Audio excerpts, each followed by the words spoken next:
আমাকে আত্মহত্যা করতে হবে। দাদা আমি বাঁচতে চাই। এ তো মেঘে ঢাকা তারা। আমি কিন্তু আত্মহত্যা করতে বাধ্য হব। ঠিক আছে আমি চললাম। কোথায়? মরতে। আমি শেষ। বন্ধুগণ, জীবনটা ফুল সার্ভিসিং করিয়ে নিয়ে আসুন। আইডিয়াটা খারাপ দেয়নি। আমরা কোথায় যাচ্ছি? সরাসরি মারো ঝাড়ি মুটি ঝুঁকি না বিচিদা।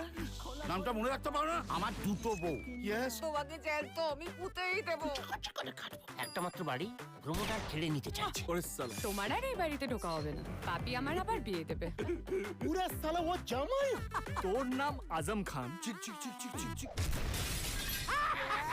সুজন মাঝি রে কোন ঘাটে চারজন মিলে ফুর্তি করতে গেছে। সুজন মাঝি রে একটা ডিটেকটিভের কাছে যেতে হবে, প্রাইভেট ডিটেকটিভ।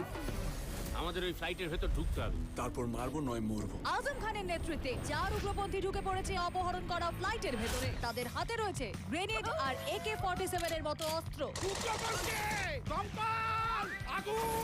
যেমনটা প্রধানমন্ত্রী জানিয়েছেন যে কোনোভাবেই কিন্তু আপোষ করা হবে না, অর্থাৎ জঙ্গিদের কাছে মাথা নত করবে না দেশ।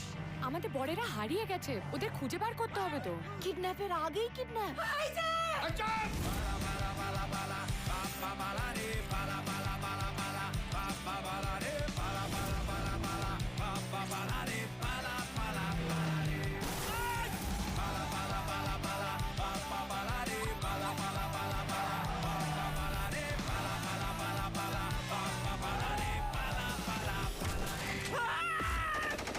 পুরী চলো, দীঘা চলো, মন্দারমণি চলো, তালা বালির বাচ্চা তোমরা চললে উজবেকিস্তান।